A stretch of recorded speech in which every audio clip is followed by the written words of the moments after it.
આજે આપણે ગણિતના બેઝિક કન્સેપ્ટમાં ઘાતાંકના અન્ય નિયમની વાત કરીએ તો બીજો નિયમ છે a ની m ઘાત ભાગ્યા a ની n ઘાત, એટલે કે આધાર સરખો છે, વચ્ચે ભાગાકારની નિશાની છે, તો m અને n ઘાત છે એની બાદબાકી કરવાની, એટલે બરાબર a આધાર સરખો એકવાર લખવાનો, m અને n એટલે m માઇનસ n બાદબાકી.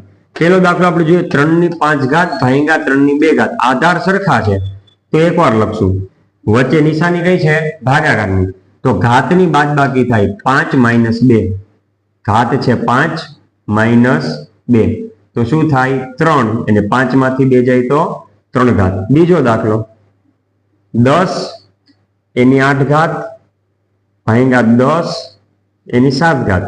હવે આધાર સરખો વચ્ચે ભાગાકારની નિશાની, તો ઘાતની શું થાય તો કે બાદબાકી 8 માઇનસ 7, એટલે કે 10 આધાર સરખો એકવાર લખીએ, 8 માઇનસ 7 એને ઘાતાંક સ્વરૂપે લખીએ 8 માઇનસ 7, કેમ કે ભાગાકાર છે તો બાદબાકી થશે ઘાતની, 8 અને 7 એટલે 8 માઇનસ 7, 10, 8 માંથી 7 જાય તો 1.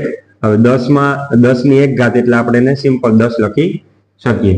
ત્રીજો દાખલો છે 8 ની 6 ઘાત ભાગ્યા 8 ની 4 ઘાત.